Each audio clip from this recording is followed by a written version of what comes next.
روز پیراهن حضرت یوسف علیه السلام سبب اندوه پدرش شد. پیراهن او را آلوده به خون دروغین بیاوردند. سوره یوسف آیه 18. اما همین پیراهن روزهای دیگر سبب خوشحالی پدرش شد. پیراهن مرا ببرید بر روی پدرم بیافکنید تا بینا بشود. سوره یوسف آیه 93.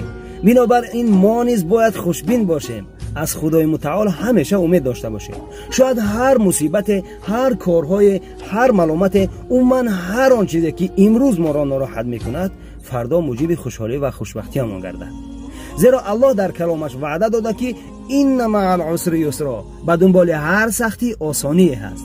از ناامیدی و بسا امید است، پایان شب سیاه ان شاء الله که سفید است. با این خاطر غم مخور غمخوار داری که این هم باشد ذاتی پاک است، با گفتن و شنیدن اسمش قلب ها آرام میگیرد. الحمدلله